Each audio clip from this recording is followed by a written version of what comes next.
Hello class seventh. आज ready है आपके लिए एक और वीडियो लेक्चर लेकर। ठीक है, और ये जो चैप्टर है वो है इक्वालिटी इन डेमोक्रेसी। ठीक है ना। आपको याद होगा कि पिछले चैप्टर में हमने सिर्फ डेमोक्रेसी का कंटेंट ही पढ़ा था, चैप्टर 1 में, कि डेमोक्रेसी का मीनिंग क्या होता है। उसके बाद हमने 3 फॉर्म्स ऑफ गवर्नमेंट सिस्टम पढ़ा था, डेमोक्रेसी पढ़ा था, मोनार्की पढ़ा था, डिक्टेटरशिप के बारे में पढ़ा था। ठीक है, डेमोक्रेसी का ओरिजिन कैसे हुआ है। ठीक है, और जैसे ग्रीक सिविलाइजेशन से जुड़ी हुई है हमारी ये जो डेमोक्रेसी है। ठीक है, उसके बाद डेमोक्रेसी के की एलिमेंट्स कौन कौन से होते हैं ये सब आपको बताए थे। इक्वालिटी होता है, डिसीजन मेकिंग होता है, एकोमोडेशन होता है डिफरेंसेस का, ह्यूमन डिग्निटी को इन्हेंस करती है डेमोक्रेसी, यूनिवर्सल एडल्ट फ्रेंचाइजी यानी राइट टू वोट आपको बताया था मैंने। देन आफ्टर मैंने आपको इलेक्शन बताया था, पॉलिटिकल पार्टीज़ बताया था। ठीक है, तो हम डेमोक्रेसी के इसी पार्ट में होल डेमोक्रेसी तो हम पढ़ चुके हैं। ठीक है, और अब हम डेमोक्रेसी का एक सिंगल फीचर, सिंगल एलिमेंट जो इक्वालिटी होता है, फर्स्ट इम्पॉर्टेंट की एलिमेंट है, हम उस चैप्टर को पढ़ेंगे। उस इक्वालिटी जो एलिमेंट है डेमोक्रेसी का, उसको एज अ चैप्टर आपकी क्लास में मेंशन किया गया है।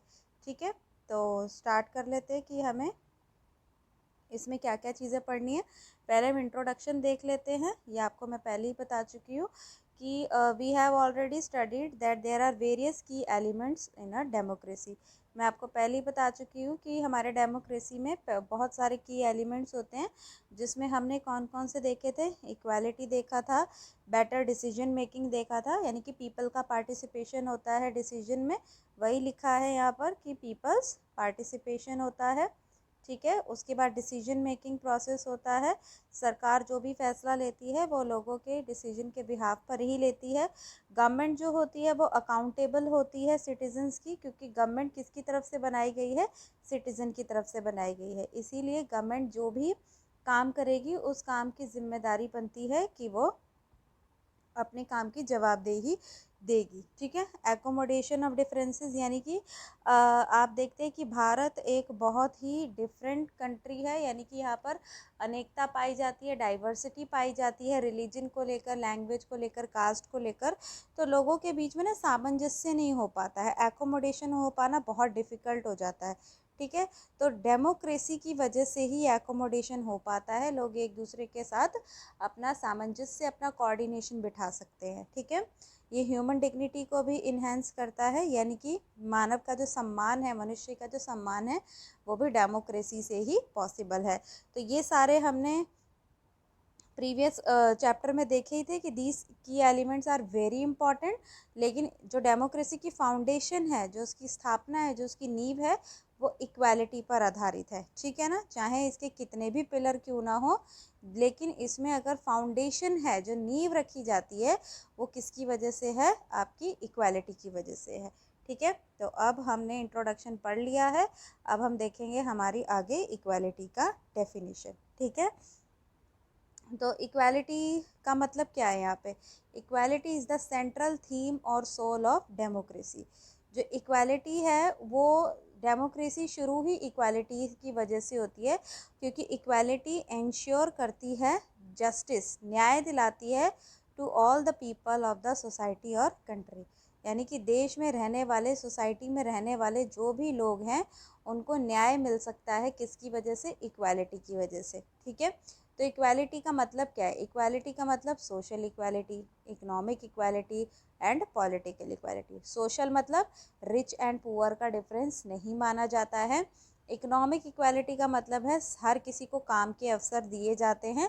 ठीक है, अगर किसी व्यक्ति को या किसी भी पर्सन को कोई काम करना है तो उसे काम करने के लिए कोई भी रोक टोक नहीं की जाती है। पॉलिटिकल इक्वालिटी का मतलब ये है कि अगर आपको वोट देने का अधिकार दिया गया है तो आपको चुनाव में पार्टिसिपेट करने का भी अधिकार दिया गया है, अगर आप एक कंट्री के नागरिक हैं तो। ठीक है, इसके बाद all citizens are equal before the law. सभी नागरिक जो होते हैं वो इक्वल होते हैं बिफोर द लॉ। प्रीवियस भी आपको ये बात पता ही होगी कि मैंने आपको बताया था कि डेमोक्रेसी में कोई पर्सन सुप्रीम नहीं होता है। सुप्रीम कौन होता है? लॉ, यानी कि बड़े से बड़ा अधिकारी, ठीक है, उसे किसको मानना पड़ता है? उसे लॉ, कानून को ही मानना पड़ता है।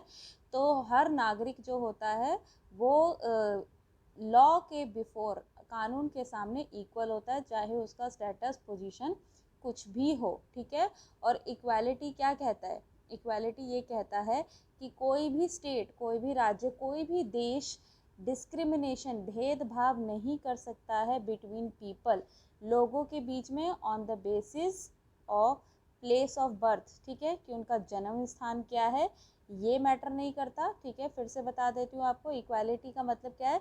कोई भी देश डिस्क्रिमिनेशन नहीं कर सकता लोगों के बीच में on the basis of place of birth, यानी उनका जन्म स्थान क्या है, उनका रिलीजन क्या है, उनका सेक्स क्या है, उनका कास्ट क्या है, क्रीड, रेस और वेल्थ, कितने धनी हैं, कितने निर्धन हैं, कहाँ रहते हैं, किस प्लेस पर उनका जन्म हुआ है, कौन सा रिलीजन है, ठीक है, लिंग कोई मायने नहीं रखता, स्त्री पुरुष, ठीक है। यही सारी चीज़ें इक्वालिटी का मतलब एक्सप्लेन करती हैं, ठीक है। अब बात करते हैं कि यहाँ पर आपको मैं समझाना चाहूँगी universal adult franchise and equality, क्योंकि यहाँ बच्चों बार बार एक वर्ड मेंशन हो रहा है ना, सिटीजन्स, ठीक है। तो सिटीजन्स का अर्थ ही जुड़ा हुआ है यूनिवर्सल एडल्ट फ्रेंचाइजी से, यानी कि हर किसी को डेमोक्रेसी के जुड़े हुए अधिकार नहीं मिल सकते, ठीक है। उन सब के लिए उन्हें देश का नागरिक होना बहुत ज़्यादा ज़रूरी है, ठीक है। तो यूनिवर्सल एडल्ट फ्रेंचाइजी और इक्वालिटी का क्या अर्थ है, ठीक है, ये दोनों एक दूसरे से कैसे जुड़े हैं? अगर आपको यूनिवर्सल एडल्ट फ्रेंचाइजी का मतलब याद रखना है तो इसका मतलब यही होता है अलाउ टू वोट, ठीक है, जहां वोट देने का अधिकार दिया जाता है। किसको दिया जाता है? ऑल अडल्ट्स, अडल्ट्स मतलब जो 18 ईयर्स के हो चुके हैं, 18 ईयर्स और अबव 18, उन्हें अडल्ट्स कहा जाता है, ठीक है। और क्या अलाउ किया गया है? उन्हें अलाउ किया गया है, उन्हें राइट टू वोट दिया गया है, ठीक है, अलाउ टू वोट दिया है।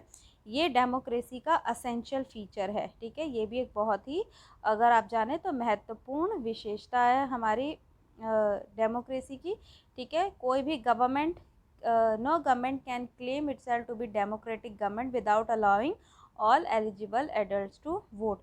कोई भी गवर्नमेंट, किसी भी देश की सरकार अपने आप को एक डेमोक्रेटिक गवर्नमेंट क्लेम नहीं कर सकती है, यानी कोई भी देश की सरकार अपने आप को लोकतांत्रिक सरकार तब तक नहीं कह सकती है जब तक उसने अलाउ नहीं कर रखा है सारे एलिजिबल एडल्ट्स को, ठीक है, जो भी एलिजिबल हो चुके हैं, जिनकी 18 वर्ष की उम्र हो चुकी है, अगर उन्हें राइट टू वोट नहीं किया है, अलाउ टू वोट नहीं किया है, तब तक हम उसे एक डेमोक्रेटिक गवर्नमेंट का पार्ट नहीं मान सकते हैं, ठीक है। तो ये बहुत इंपॉर्टेंट है, इक्वालिटी के साथ साथ यूनिवर्सल एडल्ट फ्रेंचाइजी भी होना चाहिए, ठीक है।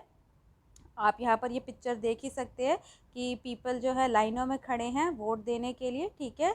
और ऐसा इसलिए क्योंकि वो अपनी मनपसंद व्यक्ति को वोट देकर उसकी सरकार बनाना चाहते हैं, ताकि वो सरकार बन जाए तो उनसे इन गरीबों की जो मदद करने के लिए जो भी स्कीम पॉलिसीज़ बनानी होती है वो सरकार बनाएगी, इसीलिए लोग जो है वो ज़्यादा से ज़्यादा इलेक्शन वोटिंग में पार्टिसिपेट करते हैं, ठीक है।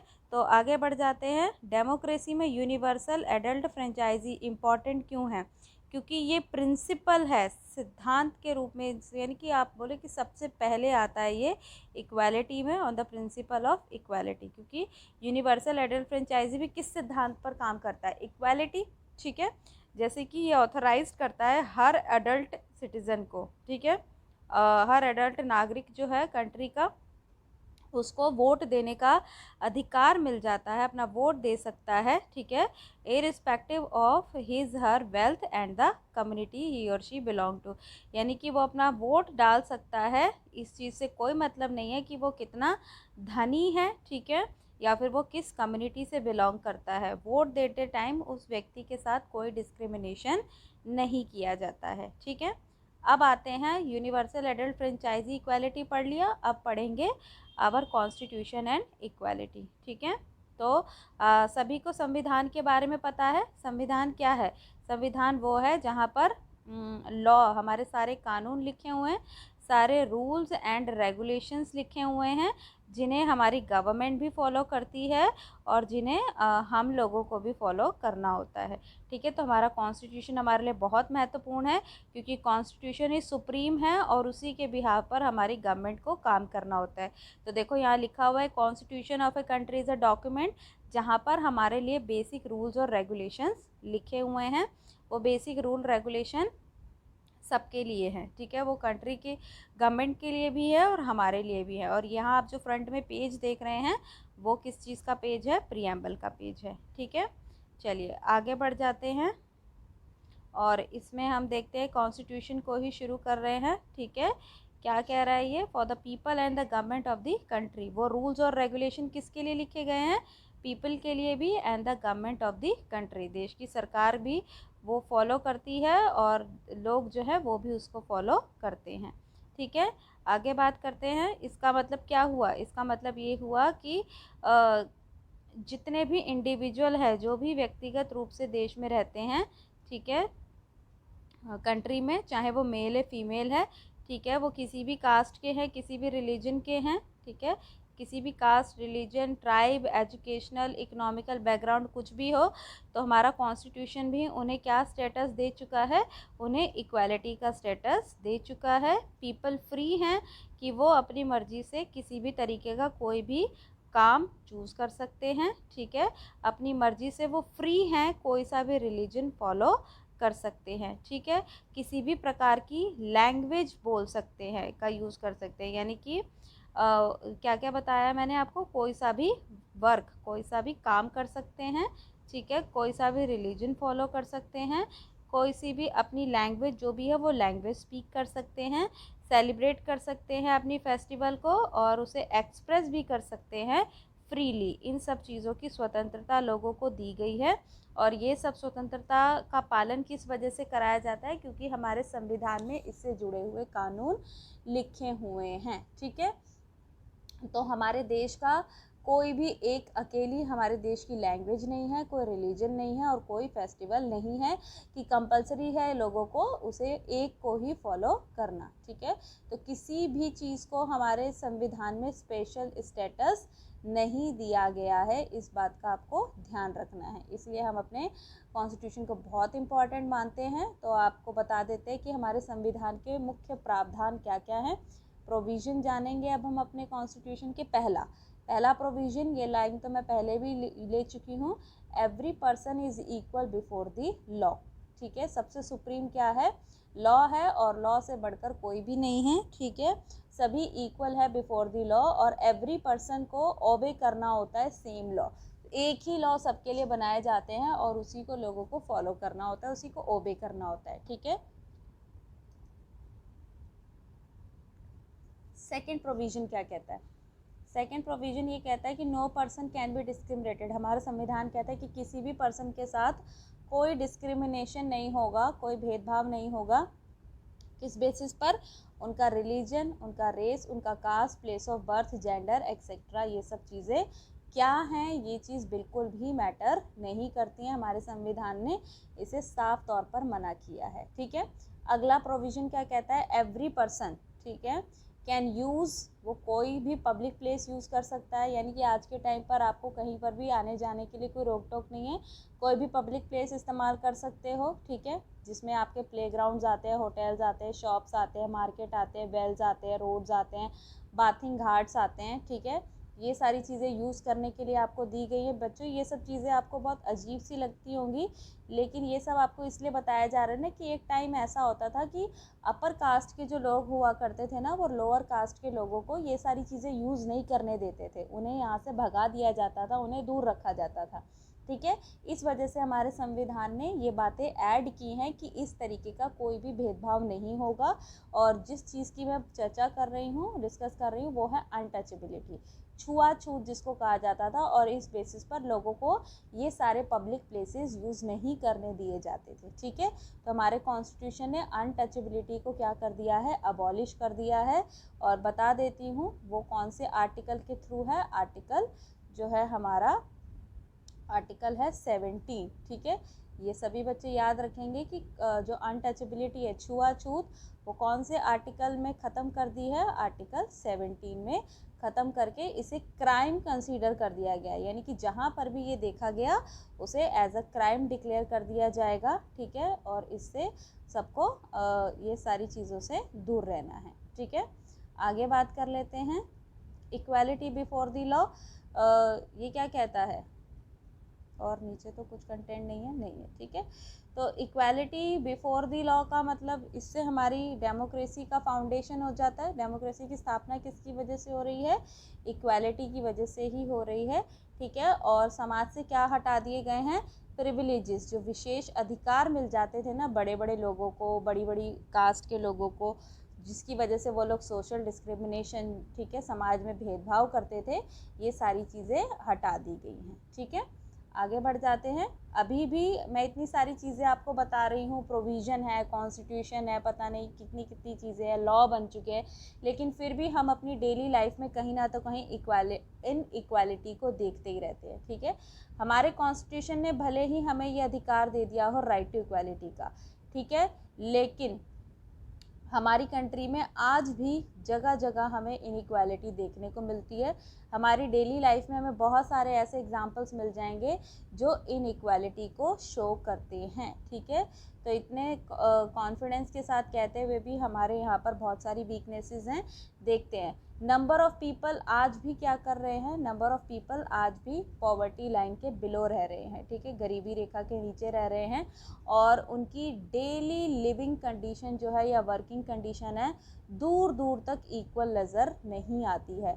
आप गरीबों का जीवन देख लो और अमीरों का जीवन देख लो। अभी तो आपको इसका लाइव एग्जांपल दिख ही जाएगा कि जो हम इस कोरोना के इस भयंकर फेज से गुजर रहे हैं, तो यहाँ पर तो आप आए दिन रोज़ मज़दूरों से जुड़ी हुई कितनी सारी बातें न्यूज़ में देख रहे होंगे। ठीक है, मीडिया के थ्रू आपको दिखाया जा रहा है, तो किस तरीके से ये जो पुअर पीपल हैं पॉवर्टी का शिकार हो रहे हैं। ठीक है, तो इससे बेस्ट एग्जांपल आपके लिए और कोई नहीं हो सकता है। ठीक है, आगे बढ़ जाते हैं। आगे की कंडीशन क्या कह रही है कि वर्किंग कंडीशन सेम नहीं है। ठीक है, ये वो लोग हैं बच्चों कि अपने लिए 2 स्क्वेयर्स ऑफ मील भी मैनेज नहीं कर पाते हैं। दिन में 2 वक्त का खाना भी इनको नसीब नहीं हो पाता, नहीं मैनेज कर पाते हैं। स्लम एरियाज़ में रहते हैं, झुग्गी झोपड़ियों में रहते हैं। उसको कि कुछ लोग ऐसे भी हैं जिनको प्रॉपर मेडिसिन फैसिलिटीज़ भी नहीं मिल रही हैं। ठीक है, मेडिकल फैसिलिटीज़ नहीं है, एजुकेशनल फैसिलिटीज़ भी इनके पास नहीं है।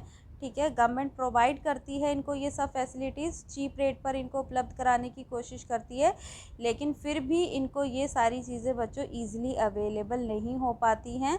ठीक है, और हर जगह इनको ये सब चीज़ें गुड तरीके से नहीं मिल पाती हैं। ठीक है, और प्राइवेट फैसिलिटीज़ ले पाना इनके लिए अफोर्डेबल बिल्कुल भी नहीं होता है। ठीक है, जैसे प्राइवेट हॉस्पिटल में, प्राइवेट स्कूल्स में पढ़ा पाना ये अफोर्ड नहीं कर पाते हैं पुअर पीपल, जिसकी वजह से इन्हें बहुत प्रॉब्लम्स को फेस करना पड़ता है। ठीक है, इसके बाद आपको मैंने फर्स्ट पैराग्राफ में इनइक्वालिटी बताया, अब आपको कास्ट सिस्टम बताती हूँ। ठीक है, कास्ट सिस्टम भी अभी कहने की बात है कि यहाँ हम देख रहे हैं अबॉलिश हो चुका है, लेकिन फिर भी इंडिया में अभी भी कास्ट सिस्टम प्रिविलेज करता है। ये एक सोशल इविल है, सामाजिक बुराई है जो हमारे समाज में अभी तक चलती आ रही है। ठीक है, लार्ज नंबर ऑफ़ पीपल अभी भी डिस्क्रिमिनेट हो जाते हैं, भेदभाव का शिकार हो जा रहे हैं। ठीक है, कोई नहीं रोक पा रहा है। बहुत सारे लोग अभी भी कास्ट लैडर को बहुत ज़्यादा प्रेफरेंस देते हैं।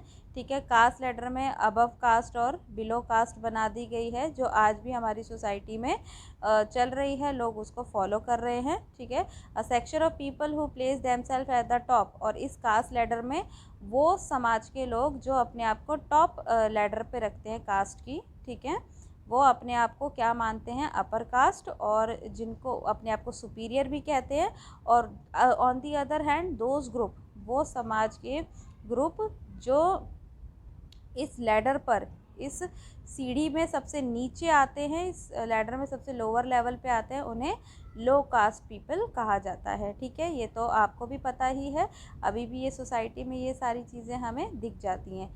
ठीक है, अब अपर कास्ट के लोग क्या समझते हैं? अपर कास्ट के लोग ना इन लोगों को अनवर्दी समझते हैं। अनवर्दी जो किसी काम के लायक नहीं होते हैं, इन्हें बॉटम लेवल पर रखा जाता है। ठीक है, कास्ट की सीढ़ी पर, और इन्हें अनटचेबल्स ही कहा जाता है, दलित कहा जाता है, शेड्यूल कास्ट कहा जाता है।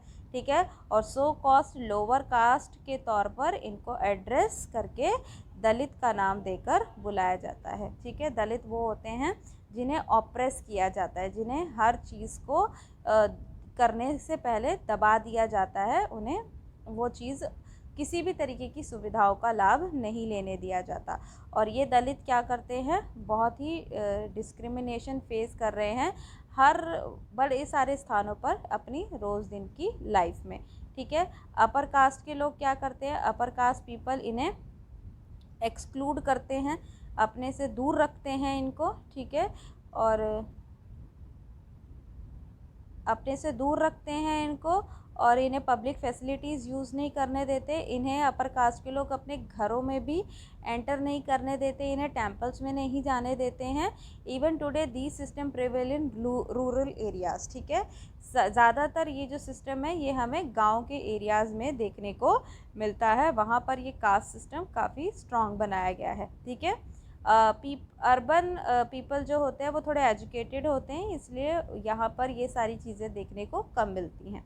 People are being treated unequally on the basis of, people को कैसे अनइक्वल ट्रीट किया जाता है कि उनका रिलीजन बहुत डिफरेंट है, उनका कल्चर जो फॉलो करते हैं वो बहुत अलग है, लैंग्वेज उनकी अलग है, जिस प्रकार की भाषा वो बोलते हैं अपने रीजन से जुड़ी हुई।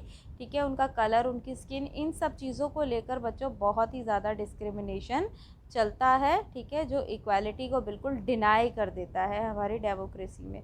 ठीक है, when people are treated unequally, जब लोगों को अनइक्वल ही ट्रीट किया जाएगा तो उनकी डिग्निटी यानी कि उनका आत्मसम्मान, उनका मान सम्मान सब कुछ नष्ट हो जाता है। ठीक है, और डिग्निटी का मतलब क्या होता है, एक व्यक्ति की प्राइड।